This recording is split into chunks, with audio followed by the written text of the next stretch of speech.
જૂનાગઢના કેશોદના યુવાનનું આફ્રિકામાં થયું મોત। 33 મહિના પહેલા આફ્રિકા રોજગારી અર્થે ગયેલ મૃતકનું નામ મોહમ્મદ યુસુફ મલેક હતું।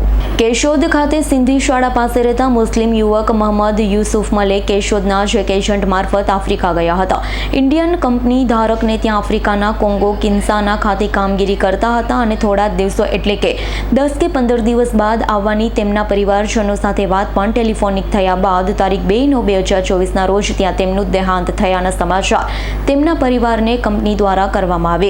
જ્ઞાતિ અગ્રણી અને પરિવારજનો દ્વારા વિચાર વિમર્શ કરતા તેમની દફન વિધિ આફ્રિકા નહીં પણ તેમના માદર વતન કેશોદ ખાતે તેમની બોડી લાવવા માટે તમામ પ્રકારના રાજકીય સામાજિક લોકોના અથાગ પ્રયત્નોના અંતે 24/9/2024 એટલે કે 23 દિવસ બાદ તેમની ડેડ બોડી કેશોદ ખાતે રાત્રે લાવવામાં આવી, પરંતુ કયા કારણસર તેમનું મૃત્યુ થયું છે તે હાલ કારણ અકબંધ છે।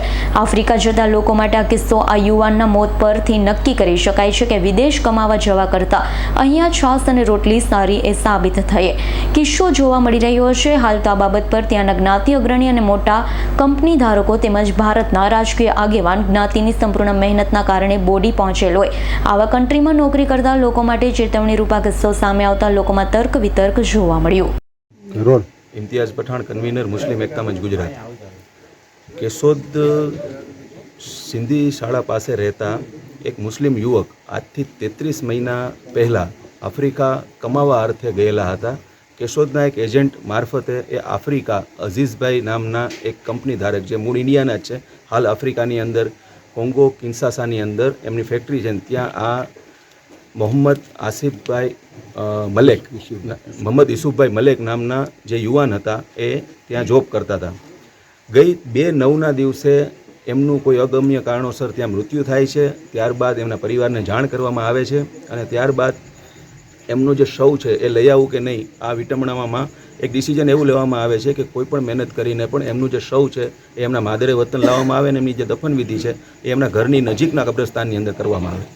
આ બાબતે જ્યારે સામાજિક આગેવાનો પાસે જ્યારે વાત ગઈ એ પછી તમામ આગેવાનોની મહેનત, તમામ રાજકીય આ વિસ્તારના જે કોઈ પણ લોકો હતા એમની મહેનત, સાથે સાથે ઇન્ડિયન એમ્બેસી અને આફ્રિકા એમ્બેસી આ બધાના સંકલનની એક મહેનત શરૂ થઈ અને ત્યારબાદ આજ રોજ તારીખ 24/9ના દિવસે કેશોદ માદરે વતન એમનું શવ આજે લાવવામાં આવ્યું છે।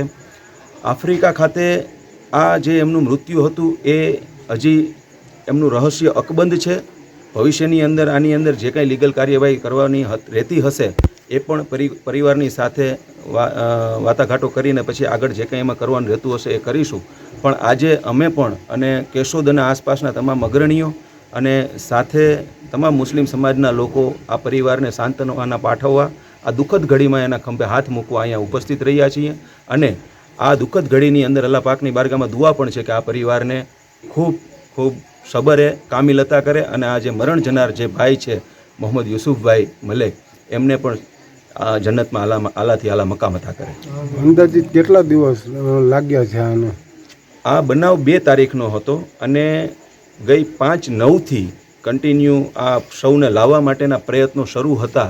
એમાં આજે 3 દિવસ પહેલાં એટલે કે 20 તારીખની આસપાસ 20 તારીખના આસપાસ આ શવ ત્યાંથી રવાના થયું। પહેલાં ઇથોપિયા, ત્યારબાદ બોમ્બે અને આજે સાંજે 7:05ની જે ફ્લાઇટ લેન્ડ થાય છે ઇન્ડિગોની રાજકોટ એરપોર્ટ ખાતે, ત્યાં એમને રાજકોટ એરપોર્ટથી બાય રોડ આજે કેશોદ આજે એમની દફન વિધિ થવા જઈ રહી છે। રાવલિયા મધુનો રિપોર્ટ, S9 ન્યૂઝ, કેશોદ। અમારી તમામ માહિતીથી અપડેટ રહેવા માટે જોડાયેલા રહો S9 ન્યૂઝ સાથે।